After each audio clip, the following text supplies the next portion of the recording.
A man Donald Trump once described as, quote, a lot of fun to be with.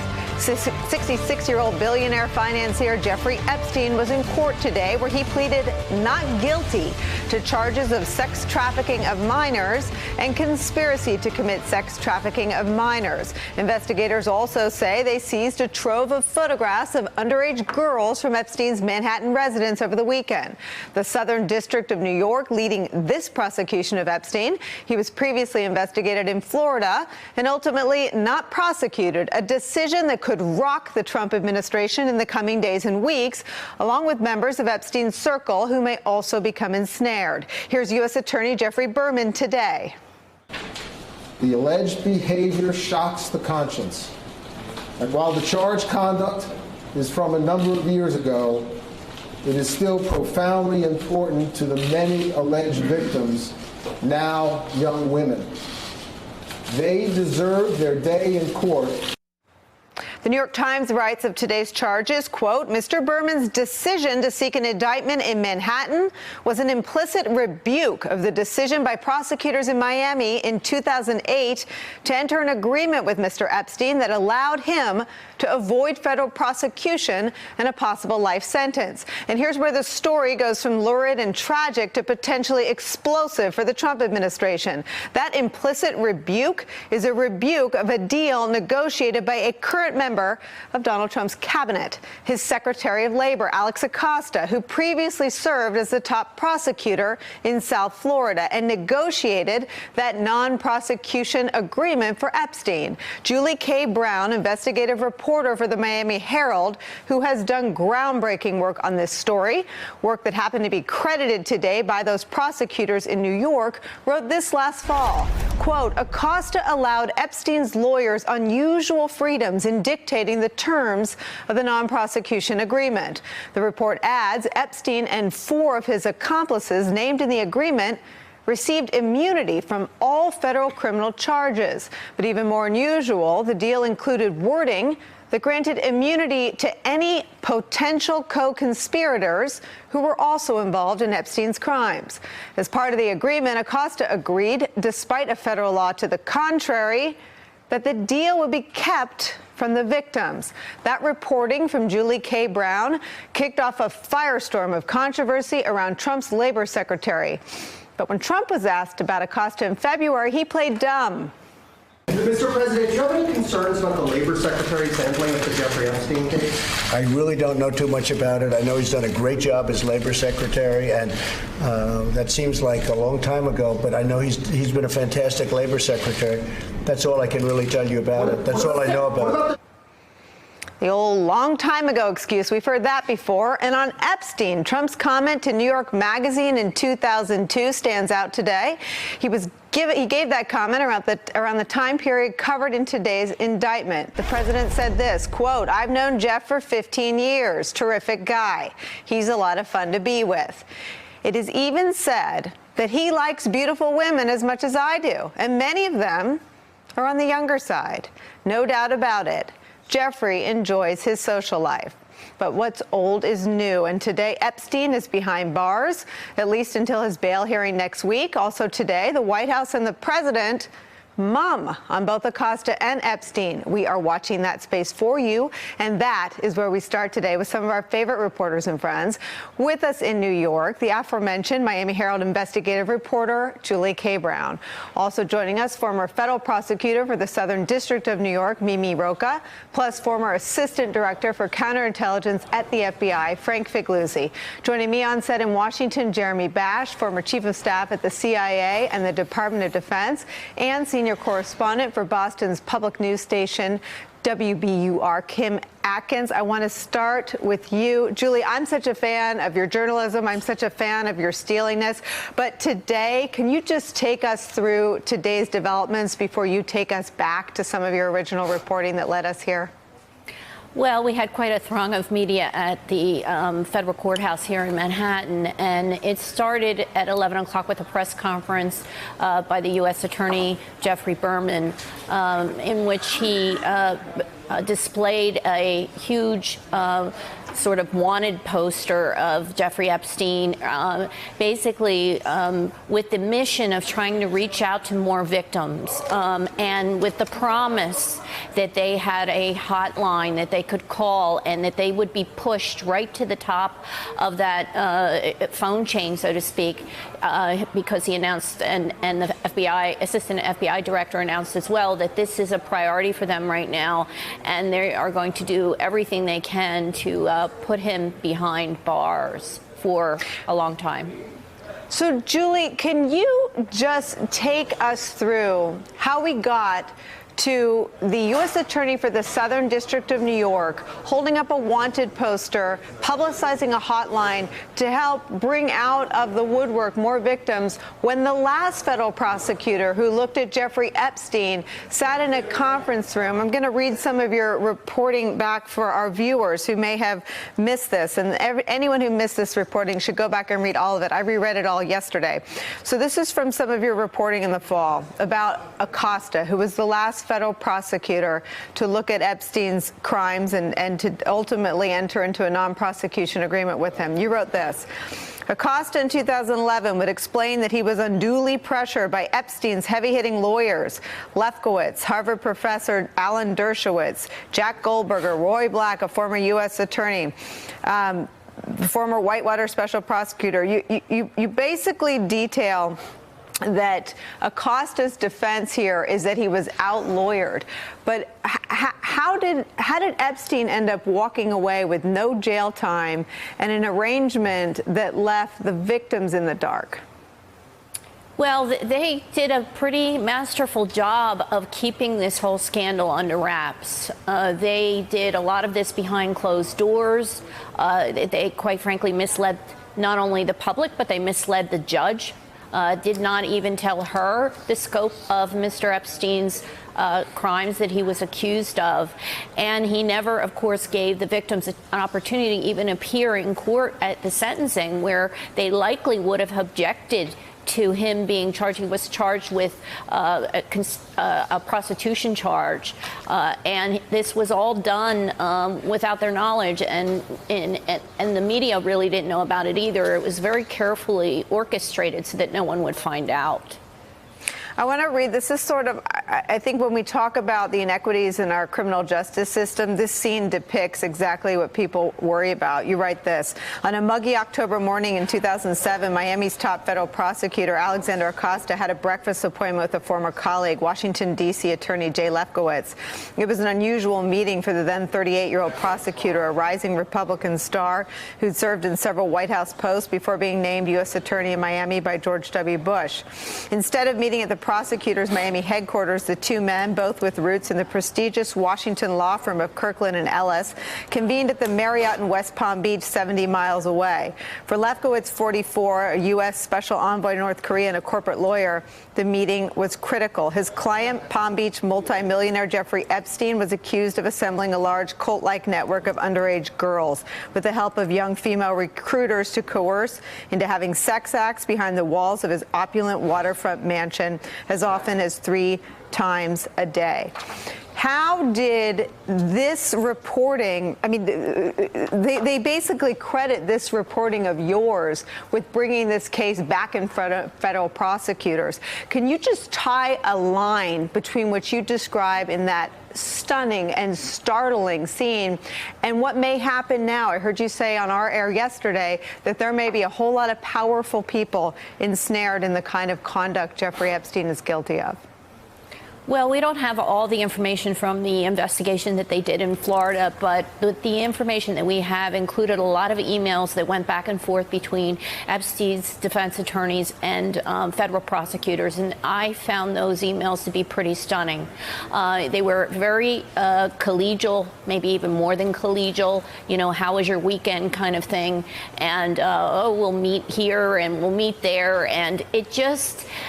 it didn't sound like these were prosecutors that were handling a sex trafficker and trying to put him away in prison. This sounded like these were people that were almost working on the same side, and that in of itself was disturbing. And then on top of all that, to have found out about this meeting, which quite frankly initially I didn't really understand the significance of it until I spoke with some other federal prosecutors. And when I told them about it, they went, whoa, that is really not, something that should be happening. No U.S. prosecutor should be having a quiet meeting at a hotel with one of the lead attorneys for a defendant like this. And they pointed out to me that this really showed that there was a big problem.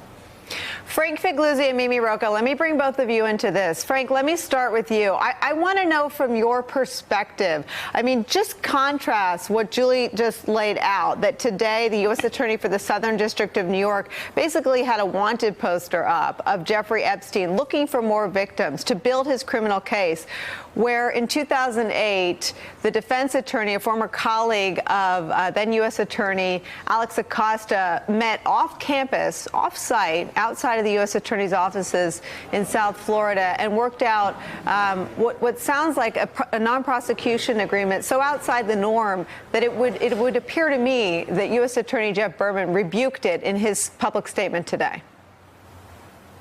Yeah, Nicolle, I supervised one of the very first crimes against children squads in the history of the FBI when I was in San Francisco Division. And then I served as the #2 official in FBI Miami Division just prior to this case coming out. And I have to tell you something, try as I might to think of any similar analogous plea deal that had each and every one of these components, that you would allow a defendant's case to go to the state, yes, maybe. That you would allow the state sentence to let you out during the week to go to your office, yeah, maybe. That you would let all of the accomplices off the hook and then any other co-conspirators, maybe, maybe not.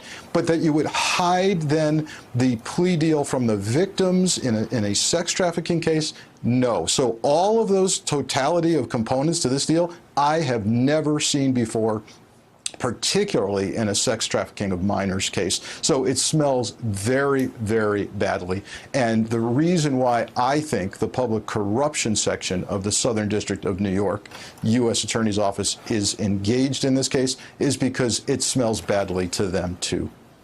Mimi Rocah, that's exactly where I was heading with you. Talk about the significance of the public corruption team having this case, and talk about what kind of exposure Donald Trump's sitting Secretary of Labor, Alex Acosta, may have for his conduct in this case. Well, Nicolle, look, I think as Frank and Julie and you have pointed out, there were so many red flags with that first Florida plea that Epstein got. It was a slap on the wrist, a sweetheart deal. And I think what we need to find out, what we need answers about, is was it the result of something, where Acosta, his relationship with these defense lawyers, it was sort of an old boys club, it was just a little too cozy? Or was it much more nefarious than that? Was there actual corruption? There's no question it was wrong. There's no question it was unethical. Served. And that is what made me so proud today, was to see Jeff Berman and the assistant director in charge of the FBI talking about justice for these victims. And I think anyone who watched that press conference really understood and believed that that is what they are seeking, and that is what the prosecutors and the agents in this case are now seeking, that it has been denied for too long, and that's the way it should be. So the answer, though, to the question of why that first sweetheart deal was allowed to happen, we don't know the answer yet. I think Frank absolutely could be right that part of the reason, at least, that the Public Corruption Unit in particular is involved in this case is that they are going to do a full probe of how those negotiations took place. Was it sort of negligent, sort of old school, old boys network kind of, that's the most benign explanation, I think. Or was it something more calculated, more nefarious that could rise to the level of actual criminal corruption charges? If, for example, there was some kind of bribe offered to Acosta, that could be a criminal charge. if he was offered, obviously, something tangible or even something intangible, like the future promise of a cabinet position. I mean, I would like to know sort of how this came about. Is it just a coincidence that he ended up as the labor secretary? And his explanations so far about why he was allowed his office to enter into this pretty shocking plea deal just don't stand up so far. So I do trust that the Southern District, if that's something they now have jurisdiction over, and that is still a big question to me, though, is sort of what they're able to probe with respect to how that deal came about. But if they are able to probe it, and if there was real corruption, I do believe that they will find it. I do think the Public Corruption Unit could also be involved because there could have been public officials, whether they be minor ones or major ones, involved in the actual sex trafficking operation. Jeremy Rash, you know what they say, you judge people by the company they keep. Our friend Rick Wilson today tweeted, today Donald Trump has 3 friends in jail, Michael Cohen, Paul Manafort, and now Jeffrey Epstein. Yeah, look, I think the terrible, sad irony here is that the Secretary of Labor is responsible for human trafficking. We have an endemic in our country, in our society, in which young women, young individuals are basically enslaved, and the Secretary of Labor in our government is one of the officials responsible for stopping that. So I think there has to be... I want to push pressure. You're saying by letting him stay out of jail, I think he went to jail 1 day a week. He was out of jail 6 days a week. And you're saying if there's evidence that he committed crimes after that arrangement, that he's basically an accomplice to that crime? Well, I'm saying I think it calls into question the judgment of the person who is enforcing the law with regards to human trafficking. I think there's a broader issue here, Nicolle, which is that this is an indictment not just of Jeffrey Epstein, but it's an indictment of the legal system. It's an indictment of a legal system that allows well-connected, well-heeled, wealthy individuals to avoid accountability for obvious horrific crimes with victims, yet our prisons are filled to the gills with individuals who don't have money, don't have legal representation, are largely African-American, a minority, come from minority communities, and they have committed crimes that are victimless. And so I think it really is an indictment of the entire legal system that needs to be addressed. No, I agree with that. I think Julie is too humble to take credit for this, but the prosecutors made a point of pointing to her investigative journalism on this case as part of the reason they were standing there today indicting Jeffrey Epstein. I mean, pick up on Jeremy's point, and the White House has also dropped the ball. I mean, that sound, we played that sound of Donald Trump saying in February, oh, it's old. And where have we heard that before? We've heard that with Roy Moore. These are old allegations. With Rob Porter, his staff secretary, he said, oh, these are old allegations, a good manual. I mean, Donald Trump's reflex is always to feel defensive and protective to the accused man. Right, and he will probably point to the fact that Epstein pleaded not guilty to this as a denial. We've seen the president defend those who deny it. Today, it's hard to get an answer out of the White House since there are no longer White House briefings, and the White House has deferred questions about this today. But I think that this is something they will have to address because this is his labor secretary. And Jeremy is exactly right. The labor secretary is the person in charge of investigating the same and protecting against the same sort of crimes that we are seeing now. And we are talking about, this is not a victimless crime. This is a horrific crime of trafficking of children. And the fact that this is connected to this White House, I think in any other administration, Secretary Acosta would no longer have a job already, but they will have the very difficult task of defending him now. Julie, I want to end where I started. I want to spend some time with you. I wonder if you can pull this thread through your body of reporting, what you uncovered, what the victims have been through, what they were denied, and what your understanding is of how this prosecution in the Southern District of New York, just so far on day one, feels and looks different. Well, it is. It's a difference of night and day. And I just would like to point out one thing at the bond hearing that they had today. Jeffrey Epstein's lawyers talked about these crimes that he committed and described them basically as victimless crimes, that these were not violent crimes. This was not sex trafficking at all. He, in fact, almost equated these victims to child prostitutes, which, of course, we know there is no such thing as child prostitutes.